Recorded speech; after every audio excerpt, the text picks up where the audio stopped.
اور یہ وہ مبارک مہینہ ہے جس میں انوار اترتے ہیں۔ ام المومنین سیدہ عائشہ رضی اللہ تعالی عنہا فرماتی ہیں کہ حضور علیہ السلام کو رمضان المبارک کے بعد سب سے زیادہ روزے شعبان المعظم میں رکھتے ہوئے دیکھا ہے۔ ماہ شعبان میں رمضان المبارک کا شدت سے انتظار کرنا، اس کی ہمیں ترغیب دی گئی ہے، بلکہ رجب کا چاند طلوع ہوتے ہی یہ دعا مانگا کرتے تھے میرے اور آپ کے آقا و مولا کہ اللہ ہمیں شعبان تک اور پھر رمضان المبارک تک پہنچا دے۔ اس مہینے کا آنے والے موسم نور کا استقبال کرنا، اس کے شوق میں بے تابیوں کا اظہار کرنا، یہ اللہ جل شانہ کے ساتھ محبت کی علامت ہے۔ شعبان المعظم کے دن گن گن کے گزارے جائیں کہ اتنے دن رہ گئے ہیں رمضان المبارک میں، اب اتنے دن رہ گئے ہیں رمضان المبارک میں۔ انسانی ذہن میں یہ سوال پیدا ہو سکتا ہے کہ متعینہ وقت پر تو اس مہینے نے آنا ہی ہے، اور اگر زندگی موجود رہی تو اس کو پا ہی لیں گے، تو اس شدت سے انتظار کرنے کا کیا مطلب؟ تو اس کا جواب یہ ہے، بیرون ملک سے کسی کے بزرگ نے، والد نے یا کسی کے بیٹے نے آنا ہو تو وہ 2 ماہ قبل ہی آنکھیں فرش راہ کیے ہوتے ہیں اور گن گن کے دن گزار رہے ہوتے ہیں، اور جو ہی لمحے قریب آتے ہیں تو پھر گھڑیاں اور ساعتیں بھی گنی جاتی ہیں۔ بار بار گھڑی دیکھتے ہیں، ابھی تک پہنچے نہیں، جبکہ یہ طے ہے کہ 5:02 پہ فلائٹ اترے گی۔ تو بار بار گھڑی دیکھنے کا مطلب لاہور سے 2 گھنٹے یہاں گجرانوالہ میں پہنچتے ہوئے لگیں گے، لیکن ہر 10 منٹ کے بعد کہ ذرا پتہ کرو کہاں تک پہنچے ہیں۔ کیا مطلب اس کا؟ مطلب اس کا یہ ہے کہ جب سینے میں کسی کا انتظار رکھا ہوا ہو تو پھر بے تابیاں، بے چینیاں، اضطراب موجود ہوتا ہے۔ ہم دنیا کے لوگوں کے ساتھ جو ربط و رشتہ رکھتے ہیں اس کے مطابق ان کا انتظار ہوتا ہے۔ کچھ آنے والے ایسے بھی ہوتے ہیں جنہوں نے ہمیں بتایا ہوتا ہے کہ فلاں دن ہم پہنچیں گے، اور وہ دروازے پہ دستک دے رہے ہوتے ہیں اور ہم سو کے اٹھ رہے ہوتے ہیں، اور اچانک جب پتہ چلتا ہے کہ فلاں باہر دروازے پہ دستک دے رہے ہیں تو ہم استقبال تو کر رہے ہوتے ہیں، لیکن ہمارے ذہن میں یہ بھی ہوتا ہے وہ میں بھول گیا، تو اب تو یہ کام بھی میرے ذمے ہے، تو مجھے یاد آ گیا ہوتا۔ تو جن لوگوں کے لیے دل میں محبتوں کی جگہ ہو تو ان کے لیے پھر سارے کام مؤخر کر کے ان کے استقبال کیے جاتے ہیں۔ یہ مہینہ اللہ کی رحمتوں کا موسم بہار ہے، چھم چھم رحمتیں برستی ہیں، انوار اترتے ہیں، گناہگاروں کو آتش دوزخ سے نجات بخش دی جاتی ہے۔ تو اس کا استقبال کرنا، اس کے لیے انتظار کرنا، گن گن کے دن گزارنا، لمحے اور ساعتیں بسر کرتے ہوئے بار بار ماہ صیام کا ذکر کرنا، یہ اس مہینے کے ساتھ محبت کی دلیل ہے، اور اس مہینے کے ساتھ محبت اللہ سے محبت کی دلیل ہے۔ اس لیے اس مہینے کا استقبال کرنا، اس کے لیے تیاری کرنا، اپنے گھر کو صاف کرنا، اس کے لیے اپنی اولاد کے دل میں شوق پیدا کرنا اور ماحول پہلے پیدا کرنے کی کوشش کرنا، تاکہ جو ہی یہ ماہ جلوہ گر ہو تو روزہ رکھنے کا مزاج پیدا ہو چکا ہو، تلاوت کلام مجید کا مزاج پیدا ہو چکا ہو، دیگر نوافل اور اچھے اعمال بجا لانے کی عادت پڑ چکی ہو۔ تو شعبان میں ہی اس کی تیاری ہوتی ہے تاکہ رمضان المبارک آتے ہی ہم پوری طرح سے مستعد اور فعال ہو کر کے اس مہینے کی برکتوں کو سمیٹ لیں۔ اللہ کے محبوب علیہ السلام نے ارشاد فرمایا کہ جب ماہ صیام آتا ہے فتحت ابواب الجنہ، تو جنت کے 8 دروازے کھول دیے جاتے ہیں۔ جنت تو اللہ جل شانہ کی کرم نوازیوں کا ایک ایسا خوبصورت منظر ہے کہ آج تک نہ کسی آنکھ نے اس کو دیکھا، نہ کسی کان نے سنا، اور نہ اس کا کوئی تصور کر سکتا ہے، ایسی خوبصورت بنائی ہے۔ وہاں کی ہوائیں جب چلتی ہیں تو گرد نہیں اڑتا، کستوری اڑتی ہے۔ وہاں دودھ کی، شہد کی، مائے معین، کوثر، سلسبیل کی نہریں بہتی ہیں، موتی زمرد کے محلات بنے ہوئے ہیں۔ وہ خوبصورت محل اور وہ خوبصورت جنت کا ماحول، لیکن اس کے باوجود اس خوبصورت جنت کو، مرصع جنت کو، نظیف ترین بقعۂ رحمت کو 11 ماہ تک رنگ و روغن کیا جاتا ہے رمضان المبارک کے استقبال کے لیے، اور جب یہ مہینہ آتا ہے تو اس کے دروازے کھول دیے جاتے ہیں، اور جنت کے 8 دروازوں میں سے ایک دروازے کا نام باب الریان رکھا گیا ہے، جو صرف روزہ داروں کے اعزاز و تکریم کے لیے ہے۔ روزہ دار اس دروازے سے گزر کے جنت جانے۔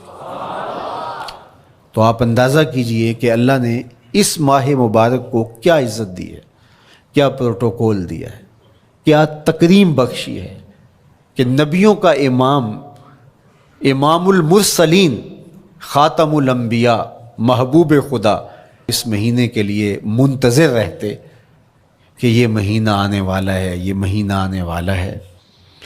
حضرت سیدنا سلمان فارسی رضی اللہ تعالی عنہ فرماتے ہیں کہ شعبان کی آخری تاریخ کو حضور نے ایک خطبہ ارشاد کیا۔ بعض علماء نے کہا کہ یہ شعبان کا آخری جمعہ تھا، یا ہو سکتا ہے کہ آخری جمعہ 29 شعبان کو ہی ہو۔ تو رمضان المبارک سے قبل حضور نے یہ خطبہ ارشاد کیا، جو مختلف کتب احادیث میں موجود ہے۔ یا ایھا الناس، اے لوگو، قد اظلکم شہر عظیم، اللہ نے تمہارے اوپر ایک بہت پاکیزہ، پر نور، عالی مرتبت مہینہ سایہ فگن کر دیا ہے۔ شہر فیہ لیلۃ خیر من الف شہر، اس مہینے میں ایک ایسی رات ہے جو 1000 مہینے سے بہتر ہے۔ جعل اللہ صیامہ فریدہ و قیام لیلۃ تطوع، اس مہینے کے دن کے روزے فرض قرار دیے گئے اور راتوں کا قیام نفل بنایا گیا۔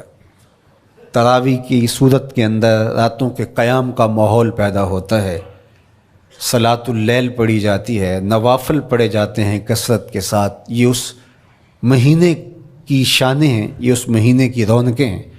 اس مہینے میں اللہ تعالیٰ نے خاص کرم نوازیاں عطا کی ہیں اہل ایمان کو۔ ومن تقرب فیہ بخصلۃ من الخیر کان کمن ادی فریضۃ فیما سواہ، ایک نفل کا ثواب ایک فرض کے برابر اس مہینے میں کر دیا جاتا ہے۔ ومن ادی فریضۃ کان کمن ادی 70 فریضۃ فیما سواہ، اور اگر کوئی ایک فرض ادا کرتا ہے تو اس کو 70 فرائض کا ثواب ملتا ہے۔ اس قدر نیکیوں کا اجر بڑھا دیا جاتا ہے، ان کی قیمت بڑھا دی جاتی ہے اس مہینے میں۔ اور پھر ارشاد فرمایا وَهُوَ شَهْرُ الصَّبْرِ، یہ صبر کا مہینہ ہے۔ ہونے کے باوجود بھی انسان تناول نہیں کرتا، ٹھنڈا میٹھا مشروب میسر ہے اور زبان کانٹا بن گئی، حلق خشک ہو گیا، لیکن اس کے باوجود بھی ایک گھونٹ حلق سے نیچے اتارنے کا روادار نہیں ہوتا۔ وضو کرتے بھی احتیاط کرتا ہے، کوئی قطرہ آب حلق سے نیچے نہ ٹپک جائے۔ تو یہ صبر سکھاتا ہے۔ جب ہو بھی تو انسان اس سے گریز کرے، تو جب ہوگا نہیں تو پھر انسان صبر کا عادی بن جاتا ہے۔ تو یہ صبر کی عادت ڈالتا ہے۔ یہ شہر الصبر ہے۔ پھر فرمایا والصبر ثوابہ الجنہ، اور سنو صبر کا ثواب جنت ہے۔ جو شخص صابر ہوتا ہے اس کا صلہ جنت کی صورت میں عطا کیا جائے گا۔ وشہر المواسات، اور یہ ہمدردی کا مہینہ ہے، باہمی پیار کا مہینہ ہے، الفتیں بانٹنے کا مہینہ ہے، نرم دلی کا مہینہ ہے، ایک دوسرے کے احساس کا مہینہ ہے۔ جب کوئی شخص بھوک اور پیاس کاٹتا ہے تو اس کو پھر محسوس ہوتا ہے، بالخصوص امراء، کہ بھوک کیا بلا ہوتی ہے، اور جو نان شبینہ کو ترستے ہیں اور جنہیں کھانا میسر نہیں آتا ان کی زندگیاں کتنی تلخ ہوتی ہیں۔ تو بھوک اور پیاس احساس پیدا کرتی ہے ان لوگوں کا کہ جو اللہ کی دی ہوئی نعمتوں سے محروم ہیں۔ تو اس لیے یہ ایک قسم کا رحم دلی کا مہینہ ہے، پیار بانٹنے کا مہینہ ہے، یہ الفتیں تقسیم کرنے کا مہینہ ہے۔ وَشَهْرٌ يُزَادُ فِيهِ رِزْقُ الْمُؤْمِنِ، اور یہ ایسا مبارک مہینہ ہے جس میں مومن کا رزق بڑھا دیا جاتا ہے۔ روزہ کھانا بچانے کے لیے یہ اخراجات کم کرنے کے لیے نہیں ہے، بلکہ اس میں آپ کا رزق اور بڑھ جاتا ہے۔ ایسی ایسی نعمتیں کھانے کو ان لوگوں کو بھی نصیب ہو جاتی ہیں عام دنوں میں جو ان کا مقسوم نہیں ہوتی۔ دسترخوان لگتے ہیں، افطاریاں ہوتی ہیں، سحری کے لمحات ہوتے ہیں، کوئی کسی کو ویسے کھانا کھلائے تو اس دسترخوان پہ کھانے کے لیے آنا اس کا اور رنگ ہوتا ہے۔ لیکن افطار کا دسترخوان جب بچھتا ہے اور لوگ جب اس کے اوپر آتے ہیں، امیر بھی آتے ہیں، غریب بھی آتے ہیں، تو اللہ کی دی ہوئی نعمتیں جو دسترخوان پہ پڑی ہوتی ہیں ان کو اٹھاتے ہیں، کام و دہن کی تسکین کا سامان کرتے ہیں، عزت نفس بھی مجروح نہیں ہوتی، اور طرح طرح کی نعمتیں کھانا بھی دستیاب ہو جاتی ہیں۔ تو یہ ایک مہینہ ہے مواسات کا، اس میں رزق بڑھ جاتا ہے، غرباء تک بھی اللہ کی نعمتیں وہ پہنچتی ہیں جو عام دنوں میں ان کو میسر نہیں ہوتی، اور امراء بھی نعمتوں کا لطف لیتے ہیں، نعمتوں کا مزہ انہیں آتا ہے، اس لیے کہ بھوک کاٹنے کے بعد جب ان کو نعمت میسر آتی ہے تو پھر انہیں احساس ہوتا ہے۔ جو شخص ہر وقت سیراب رہتا ہے تو اس کو کیا پتہ کہ شدید بھوک کے بعد کھانے کا لطف کیا ہوتا ہے۔ سخت پیاس کے بعد میٹھا اور ٹھنڈا مشروب جب رگوں کو تر کرتے ہوئے معدے تک پہنچتا ہے تو اس کی طراوت، اس کی ٹھنڈک، اس کی لذت، اس کا کیف و سرور، اس کی عذوبت کس طرح راحت بخشتی ہے۔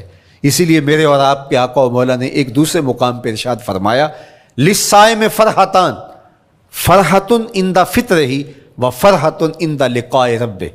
روزے دار کے لیے دو خوشیاں ہیں، ایک خوشی اسے تب ملتی ہے جب وہ روزہ افطار کرتا ہے، وہ لمحے مسرتوں کے ہوتے ہیں، ایک روحانی احساس ہوتا ہے، اتنا لمبا دن، اتنا سخت دن، گرمی کی شدت، مالک تیرا شکر ہے لمحہ اختتام پہنچا، اور یہ اتنا لمبا دن تیرے حکم کی تعمیل کرتے ہوئے بسر ہو گیا۔ ایک تو روزہ کھولتے ہوئے وہ ایک سرشاری ہوتی ہے، وہ ایک لذت ہوتی ہے، روحانی تسکین ہوتی ہے۔ آج کل وہ افطار کے دسترخوان لگتے ہیں تو جس طرح ہمارے سارے معاملات جو ہیں وہ ملوث ہو گئے ہیں ریا سے، تصنع سے، اس طرح افطار بھی ایک فیشن کے طور پہ فروغ پا رہی ہے۔ تو اس میں امراء کو اور شخصیات کو بلایا جاتا ہے، اور ایسے لوگ کثرت کے ساتھ ہوتے ہیں جن کا روزہ بھی نہیں ہوتا۔ تو پھر ظاہر ہے رسماً تو اتنی دیر تک وہ کچھ نہیں اٹھا سکتے جب تک اذان کی آواز نہیں آتی، افطار کے لمحے نہیں آتے۔ تو اس وقت جو روزہ دار ہوتا ہے جب وہ مشروب لے رہا ہوتا ہے، جب وہ کوئی لقمہ اتار رہا ہوتا ہے، تو اس کی جو فرحت ہوتی ہے، اور جس نے روزہ نہیں رکھا اور وہ بھی افطار کے دسترخوان پہ بیٹھا ہے، تو کیا اس کو کوئی روحانی حظ، کوئی سرور، افطار کے لمحوں کا کوئی لطف مل سکتا ہے؟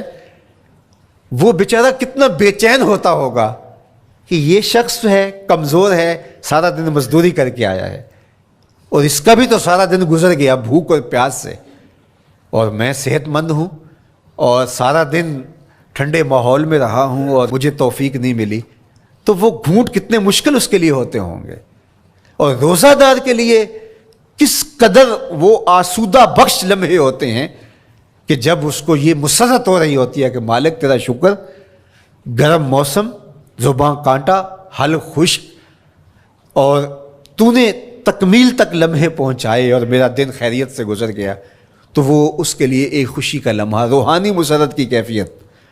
اور دوسری کہ جب وہ ٹھنڈا اور میٹھا مشروب، سارے دن کی سوکھی ہوئی زبان اور خشک حلق، اور انسان کی جو ہے وہ رگیں بھی، انتڑیاں بھی خشک ہو چکی ہوتی ہیں، تو ٹھنڈا اور میٹھا مشروب جب انسان کے معدے کی طرف بڑھ رہا ہوتا ہے، زبان بولے نہ بولے، ایک ایک رواں اللہ کی حمد بول رہا ہوتا ہے، اور تشکر انسان کے رگو ریشہ سے ادا ہو رہا ہوتا ہے، اور اس کی کیفیت، اس کی سرشاریاں، اس کی لذتیں وہ دیکھنے کی ہوتی ہیں۔ تو کہا للصائم فرحتان، روزے دار کو تو ایک فرحت اس وقت ملتی ہے عند فطر ہی، جب وہ روزہ کھولتا ہے، روحانی فرحت بھی، جسمانی فرحت بھی۔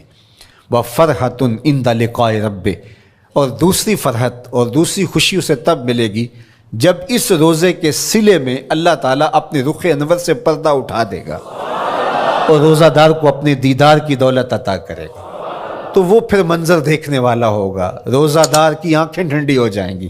اصل افطار تو وہ ہوگی نا، اللہ اکبر، اصل تو شربت دیدار ملے گا جو روح کی پیاس بجھا دے گا، جو من کی بھوک مٹا دے گا۔ تو کہا للصائم فرحتان، فرحۃ عند فطرہ وفرحۃ عند لقاء ربہ، روزہ دار کے لیے دو خوشیاں ہیں، ایک خوشی وہ ہے جب اس کے جسم کی پیاس بجھتی ہے، اور ایک خوشی تب ملے گی جب روح کی بھوک مٹے گی، جب من کی پیاس بجھے گی، اور پھر وہ سرشاریوں کے عالم میں دیکھتا ہی چلا جائے گا، اور وہ سیراب ہی نہیں ہو پائے گا کہ میں ان دو آنکھوں سے دیکھ رہا ہوں، کاش کہ لوں لوں دے مڈ لک لک چشمہ، ایک کھولا تے ایک کجا ہوں۔ وہ اس آرزو میں ہوگا کہ میرا رواں رواں آنکھ بن جائے اور میں اس دیدار سے فیضیاب ہوتا چلا جاؤں۔ تو وہ کیا لمحے ہوں گے، وہ کیا گھڑیاں ہوں گی، وہ کیا ساعتیں ہوں گی، کوئی لفظ نہیں ہے جن لفظوں میں ان حقیقتوں کو بیان کیا جا سکے، اس لیے کہ وہ منظر ہی وراء الورا ہوگا۔ تو روزہ دار کو فرحت ملتی ہے جب وہ روزہ کھولتا ہے، تو فرمایا وَشَهْرٌ يُزَادُ فِيهِ رِزْقُ الْمُؤْمِنِ، اس میں مومن کا رزق بڑھا دیا جاتا ہے۔ وَمَنْ فَطَّرَ فِيهِ صَائِمًا كَانَ مَغْفِرَةً لِذُنُوبِهِ، جس نے روزہ دار کا روزہ افطار کروایا، اللہ کے محبوب فرماتے ہیں کہ ایک تو خود روزہ رکھا، اور دوسری سعادت یہ ہے کہ ماہ سیام میں روزہ دار کا روزہ افطار کروایا۔ آپ شریعت بیضاء کو بنظر عمیق مطالعہ کر کے دیکھیں، ماہ سیام میں بہت زیادہ اس بات پہ زور دیا گیا ہے کہ روزہ افطار کرواؤ۔ اپنے گھر میں بیٹھ کر کے روزہ افطار کر لینا یہ بھی سعادت مندی ہے، روزہ نصیب ہو جائے، لیکن اس بات پہ بہت زور دیا گیا ہے ماہ سیام میں کہ ایک ماحول پیدا ہو، لوگوں کو افطار کروائیں تاکہ تمام لوگوں تک اللہ تعالیٰ کی نعمتیں پہنچیں، اور لوگوں تک جو ہے وہ رمضان المبارک کی برکتیں پہنچیں۔ تو ارشاد فرمایا وَمَنْ فَطَّرَ فِيهِ صَائِمًا، جس نے روزے دار کا روزہ افطار کروایا، كَانَ مَغْفِرَةً لِذُنُوبِهِ، تو وہ افطار کروانے والوں کے گناہوں کی بخشش کا ذریعہ بن جائے گا، یہ افطاری گناہوں کی مغفرت کا سبب بن جائے گی۔ وَعِتْقَ رَقْبَتِهِ مِنَ النَّارِ، اور آتش دوزخ سے گردن کی آزادی کا مجدہ جاں فضا بن جائے گا یہ امر کہ اس نے کسی کا روزہ افطار کروایا۔ وَقَانَ لَهُ مِثْلُ أَجْرِهِ مِنْ غَيْرِ أَنْ يَنْقُصَ مِنْ أَجْرِهِ شَيْءٌ، اور روزہ افطار کروانے والے کو روزہ رکھنے والے جتنا اجر ہی دیا جائے گا، لیکن روزہ رکھنے والے کے اجر میں بھی کوئی کمی نہیں واقع ہوگی۔ جتنا اس نے سارے دن کی بھوک اور پیاس کاٹ کر کے، تکلیف اٹھا کر کے روزہ رکھا، جس نے شام کو اس کو افطار کر دیا، اتنا ہی ثواب اس کو عطا کر دیا جائے گا، اس کا اجر کم کیے بغیر۔ اللہ اکبر، یہ امت کے لیے اللہ نے کیا پیکج دیا ہے کیا کرم نوازیاں ہیں اس امت کے لیے۔ آقا کریم نے ارشاد فرمایا ایک شخص صبح سے لے کے ظہر تک مزدوری کرتا ہے، اس کو 1 قیراط دیا جاتا ہے، اور ایک شخص ظہر سے لے کر عصر تک مزدوری کرتا ہے، اس کو بھی 1 قیراط دیا جاتا ہے، اور ایک عصر سے لے کر مغرب تک مزدوری کرتا ہے، اس کو 2 قیراط دیے جاتے ہیں۔ فرمایا پہلی مثال یہود کی ہے، دوسری مثال نصارہ کی ہے، اور تیسری مثال میری امت کی ہے۔ یہودیوں نے اور عیسائیوں نے اس پہ اعتراض کیا کہ ہمارا اجر کیوں تھوڑا ہے، تو میرے اور آپ کے آقا و مولا نے فرمایا تمہارا تھوڑا نہیں، ہمارا زیادہ ہے۔ آج کل اگر 1000 روپیہ مزدوری چلتی ہو مزدور کی، تو کوئی شخص صبح سے شام تک ایک شخص سے مزدوری کروائے اور 1000 روپیہ دے دے، اور دوپہر کو اڈے سے جا کے ایک مزدور اور لے آئے، شام کو اس کو بھی 1000 روپیہ دے آئے، اور ایک شخص کو عصر کے وقت لائے اس کو 2000 روپیہ دے دے، تو 1000 والا کہے کہ میرے سے زیادتی ہوئی ہے، تو اس سے زیادتی تو نہیں ہوئی، اسے تو پوری مزدوری دی گئی ہے، اب اس پہ مہربانی ہوئی ہے، اس پہ رحمت ہوئی ہے۔ تو کہا یہود اور نصارہ کی یہ مثال ہے، ایک صبح سے ظہر تک مزدوری کرے اس کو 1 قیراط، ایک ظہر سے عصر تک مزدوری کرے اس کو بھی 1 قیراط، اور تیسرا بہت تھوڑا وقت عصر سے مغرب تک مزدوری کرے اس کو 2 قیراط۔ کہا یہ امت محمدیہ علی صاحب الصلوات کو دیا گیا نور ہے۔ تو ایک شخص نے سویر سے لے کر شام تک روزہ رکھا، بھوک کاٹی، پیاس کاٹی، سخت شدت کی گرمی سہی، اور ایک شخص نے شام کے وقت اس کو روزہ افطار کروا دیا۔ اور سنو حضور علیہ الصلوۃ والسلام کا فرمان، جب حضور نے فرمایا کہ اس کو پورا اجر ملے گا پہلے کے اجر کو کم کیے بغیر، تو صحابہ کا تو دل تڑپنے لگا کہ یہ کتنی بڑی بات ہے۔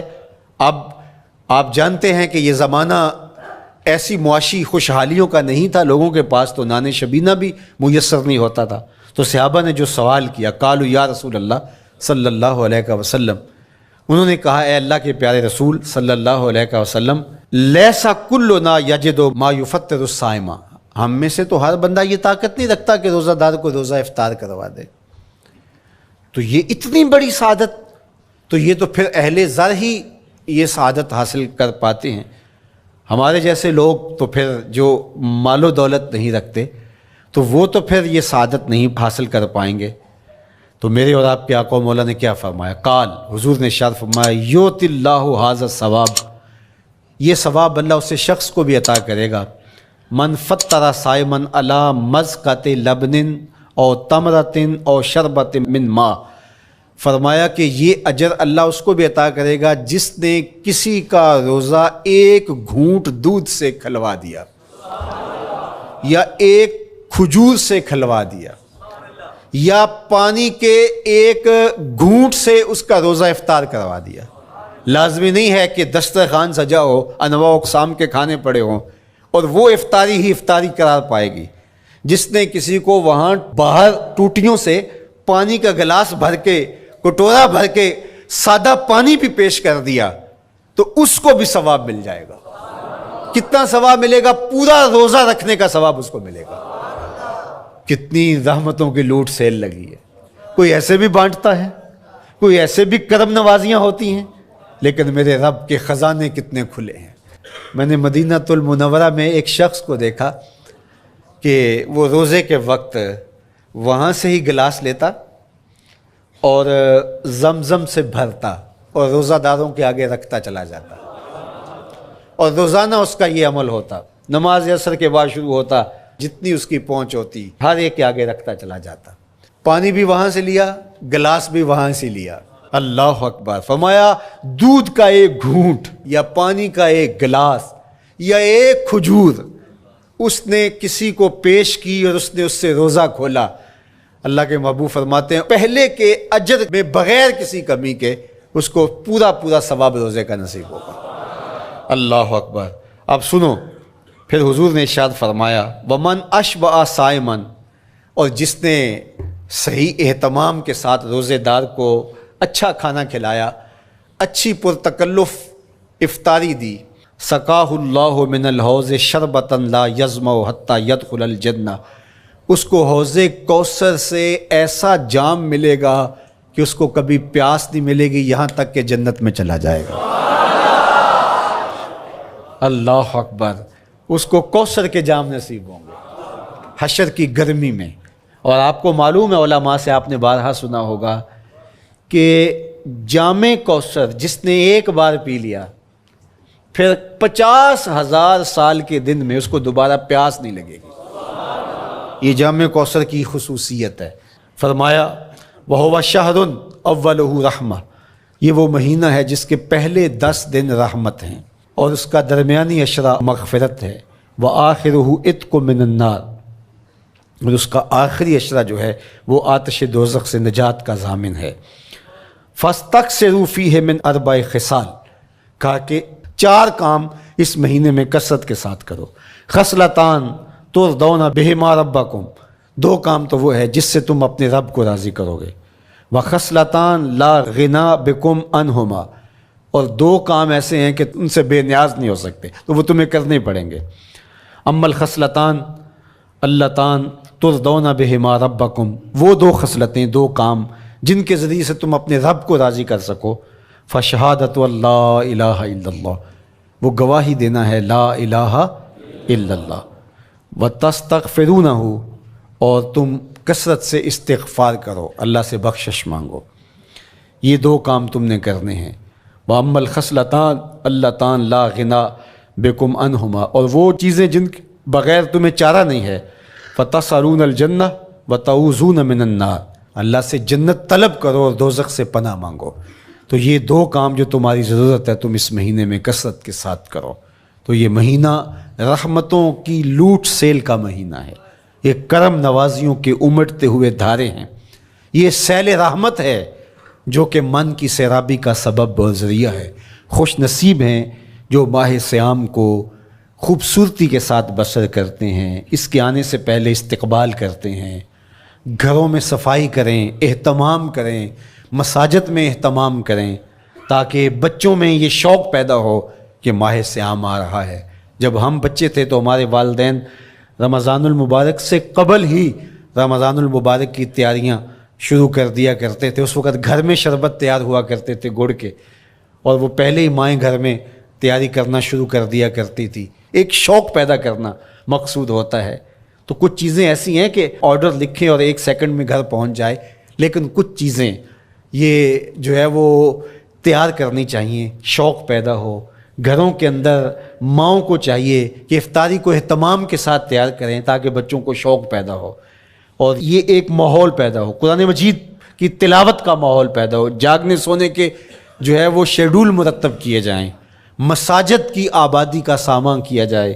پچھلے سال تو بڑا اداس رمضان گزرا، اس لیے کہ کرونا کے حوالے سے جس طرح ملکی حالات تھے وہ آپ کے سامنے تھے۔ اس مرتبہ الحمدللہ اس طرح کے حالات نہیں ہوں گے، کچھ SOPs کو آپ کو فالو کرنا ہوگا، لیکن مسجدوں کی انشاءاللہ رونقیں بحال رہیں گی، اور صلاۃ التراویح اور سحر و افطار کے لمحے، نوافل، تسبیحات، اذکار، نمازوں میں 5 گانہ حاضریاں، یہ کیسا خوبصورت ماحول ہوتا ہے، رحمتیں برس رہی ہوتی ہیں، انوار اتر رہے ہوتے ہیں، اور وہ کیا خوبصورت لمحے ہوتے ہیں اور کیا گھڑیاں ہوتی ہیں۔ انشاءاللہ امسال مرکز مصطفیٰ کے اندر صلاۃ التراویح کے لیے خاص طور پہ ہم اہتمام کر رہے ہیں۔ میری آرزو تھی کہ جب مرکز کی تکمیل ہو تو پھر رمضان المبارک کا اہتمام کے ساتھ جو ہے وہ ہم انتظام و انصرام کیا کریں گے، چونکہ اس سے قبل بہت سارے تعمیراتی کاموں کی وجہ سے ہم الجھے رہتے تھے، لیکن اللہ کے فضل سے اب مرحلہ اول کی تکمیل ہو گئی اور مرحلہ ثانی کی طرف ہم بڑھنے والے ہیں۔ تو اس رمضان المبارک کے اندر ہمارے لیے بیٹھنے کی جگہ، خواتین کے لیے انتظام، افطار کے لیے، سحر کے لیے، دوستوں کے لیے انشاءاللہ خوبصورت اہتمام ہوگا۔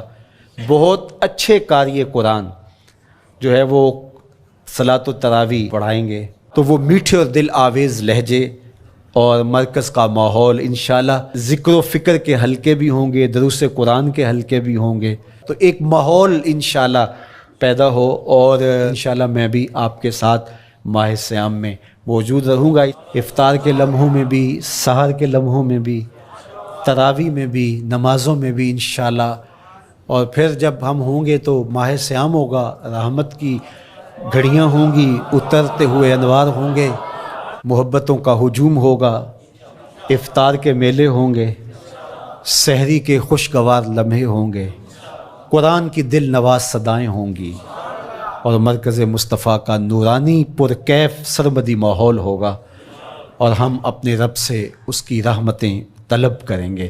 اللہ ہم سب کو اپنی پناہوں کا حصار دے۔ والسلام علیکم ورحمۃ اللہ۔